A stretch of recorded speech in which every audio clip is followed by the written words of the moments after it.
Hello and welcome to video number 8, and in this particular video we're going to take everything that we talked about in the previous videos, what we did, downloaded the logo sting, we're going to find a video, and we're going to rebrand it. So right now this is Camtasia, and I'm going to walk you through really quick. To be honest, when it comes to most video editors, this is kind of how it looks like. You're going to have an area where you have access to the videos or the media files that you can import. And then of course you can drag those media files down here. Now, before we do any of that, I like to kind of import everything in here first. So right now we've got that video file that we created in Revio. And if I click on File, Import Media, you can either do it that way, where you import it like that, and you choose the file, you find the file, and you do that. Or another way with Camtasia that I like is just simply by going down here. You can find the location of a video course. So let's say, for example, this one here. And you typically want to use the high resolution videos. So a lot of times with PLR videos, you'll get access to 640 by 360 flash and 1280 by 720. And if it's bigger resolution, that's fine too, but you want to pick the highest resolution. All right, so in this case, I only want to import one video at a time. All right, so for every project, it's going to pertain to one video. So if I import this into here, I'm going to need to save this as a different file. So you can save this as a file that is related to this. And then you're going to need to have a different project file for every single one of these videos. All right. So I'm going to show you the process first. And don't worry if it does seem a little complex at first, it's because it's new. All right. Everything new is going to feel that way. So let's look at this. We've got these two files. If you want to import, let's say, for example, an audio soundtrack, you can, like this. So we have the intro, we have the video, and then of course we have the audio soundtrack. Now, if we take a look down here, I'm going to move this up a little bit. We have tracks. So most, if all, video editors will have tracks. So these are basically different layers. If kind of an analogy here, if you think of Adobe Photoshop, you have different layers, so different tracks in this case. So if you listen to music, for example, it could be made up of different tracks. It could be made up of the person's voice. It could be made up of somebody's audio soundtrack. It could be made up of something else, right? Because we're dealing with both audio and visual, we also have visual tracks as well. So that's kind of a brief description of how things work. So with Camtasia, I like it. All I have to do is drag it in here. And of course, it's going to ask you for your editing dimensions. Because it's 1280 by 720, I typically choose the same as the video file. So let's say, for example, if the video file is 640 by 360, then you're going to want to choose that or enter that information here. The best that you can stick with the same dimensions of the file, the better. Otherwise, it's going to squeeze the file, it's going to distort it, and it's not going to look right. So most video courses with PLR should come with the 1280 by 720, and that's HD quality. So in this case, I'm going to do 1280 by 720, press OK, and then I'm good to go. So up at the top right hand corner here, this is the screen. So this allows me to see what is actually going on, right? So if we were to click play,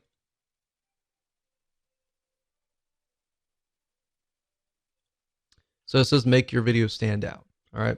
So then next, what I want to do is I want to add this video file here and add it here. So the nice thing about Camtasia, I don't know if you noticed that yellow line. That's a guideline to tell me that it's close or it's touching the other video. And that's nice to have, especially if you're moving it over and you don't know exactly where to go. It just locks in. And that's why I like Camtasia. Now, up at the top here, this is zoom out and this is zoom in. So what this allows you to do is see the audio waves here.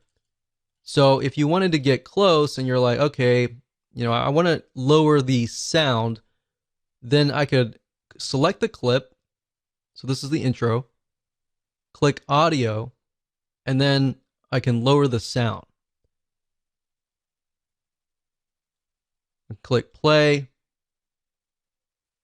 Because sometimes, just because this level here is right here, and this one here is here, even though the levels might be the same, it does not mean that the audio loudness is going to be the same. The volume is going to be different.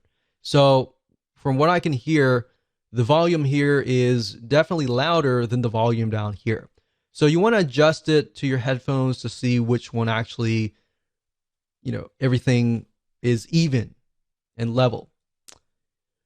So we could do that, or we could just totally remove this. So if we were to use let's say for example, the audio soundtrack here, I could say, well, I don't really need the audio here. I just want the intro logo to come in.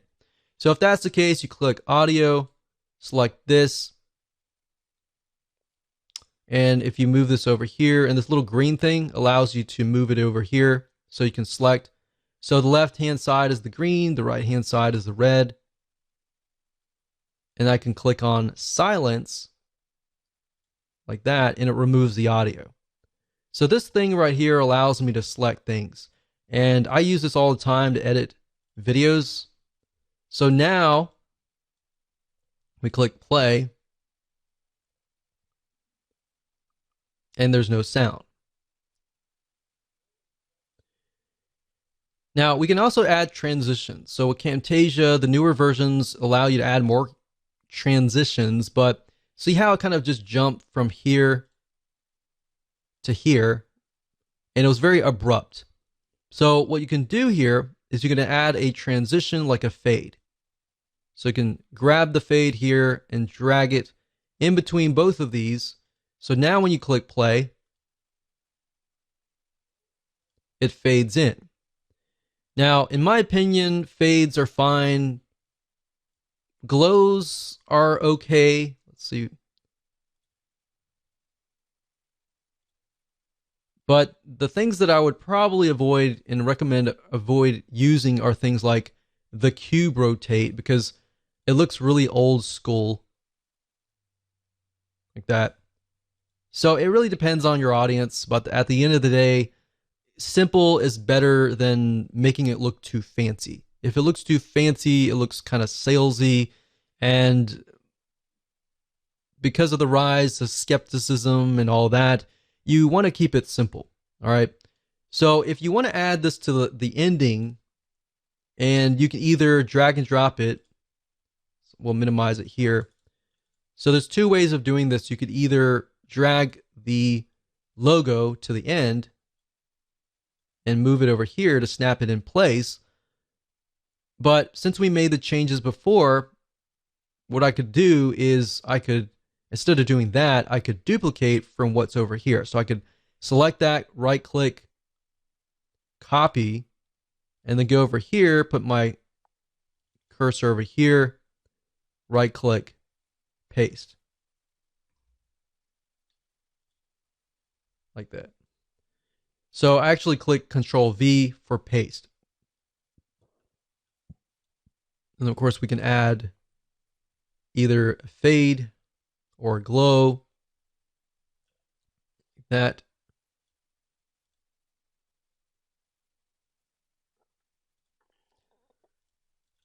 And that's really how easy it is. Now, let's say, for example, that you want to add title screens. So we talked briefly about that in the previous videos. So let's go through here. So this video right here talks about how to create a profitable authority blog. And of course, we got video 1 introduction. So if I wanted to insert a title screen, let's say, for example, I go to videos or even Revio or Video Hive or whatever you go to, you create the title screen and then you go to the area that you want to place that screen. So if we're looking here, we want to find an area that isn't moving. So if you notice that is zoomed in here. So see how it stopped? So that's our opportunity to insert something. So we notice that it goes in and it stops there. So from this point all the way to this point here, that's where we could enter our title screen. Now, what you want to do is split this track. So in order to do that, we have to select the position and then click this here. So that's split. So we splitted it. If you notice, there's a split between the two. Now, how do you insert that in there? Well, you can, let's say for example, this video here is a title screen. I don't have one, but we'll drag one over here. So that's a nice thing. You don't have to do everything on track one. That said, if, of course, you can add things like callouts and other elements as well. But because this is a title screen, we do need to move things around. So I'm going to select all of this here. I'm going to move it to the right. And I'm going to take this and then insert it here. Make sure it's yellow. We're going to select this whole thing here and then move it over until it's yellow. And we know it's locked together from there. So now we know we got the intro here. We've got a little bit talking. And then, of course, we got the title screen. And we move on and on and on. So that's really how easy it is. You can do this with any other video editor. But from what I have faced over the years, I found that this video editor is the easiest. Now, let's say, for example, that you want to add a soundtrack. And you want to make sure that this soundtrack does not overpower your voice or the voice on the video course. So what you do is drag the soundtrack up at the top here, down here. You need to make sure that the soundtrack is all the way to the left. And then after that, what we need to do is lower the sound. So right now it's way too loud. So we need to select this here, click on audio, and then now we can lower the sound. So you can either lower the sound up here, volume down, but that takes too long. But we can use that later, but we can lower the sound by clicking this and moving it down. Now, one thing to note is that you're going to want to probably lock this track. When you're editing something else like a soundtrack, you have the potential of ruining this track here, maybe actually deleting something. So the best way to do things is to lock that track. So if you see the little lock here, it's open lock now, it's locked now. Lock basically means I can't do anything to it. So now when I click on it, I can't move it around, right? So if I were to, like, let's say select this and then click delete, it'll delete this, but it won't delete the locked track. So now obviously I did not want to do that. So I'm going to click edit, undo, like so. And I'm going to quickly listen to it. So it really comes down to your hearing. If you listen to the voice and it's way too low, you can of course increase it. But you always want to make sure that the soundtrack is lower. And you really can't tell by just looking at the visual wave length or wave height. So what you need to do is listen to it and then click volume down. Sometimes you'll have to click it 10 times.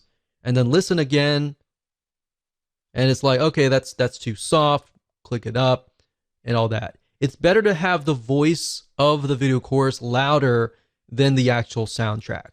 Even though the soundtrack can change moods and emotions and all that, if the voice is softer than the soundtrack, people are going to get pissed off, they're going to get annoyed, and they're going to do a refund. So just a little bit word of the wise there. This has happened before, and I've seen it happen as well, and it's not something that you want to do. Now, you're not done yet. You'll notice that the audio soundtrack is, so this one's about 4 minutes, 40 seconds. This one's about 4 minutes, 10 seconds. So how do we get rid of this? So what you need to do is just move this over, And you see that yellow line, it tells us, okay, that's the end. So we click on the red here, we move over and click delete, or you can do right click and delete. So now we look at it and we're like, okay, those two line up with each other because we don't want it all the way out here. If it's all the way out here, it'll just be a black screen with music. And people are going to be like, what in the world? And they're going to put the unprofessionalism of the video on your brand. So believe it or not, people will judge your brand based on the video that you sell. So that's why I said earlier on, you need to be careful on what you put your name on and make sure that you go through the video course and you feel passionate about it. If you feel passionate about it, somebody's going to say something and you can talk about the video, right? And that way you're aware. All right, so that's how easy it was to literally create a project. So obviously click save when you're done. So I'm going to pause this video and actually just create two different projects, and I'm going to show you how to render in bulk in the next video.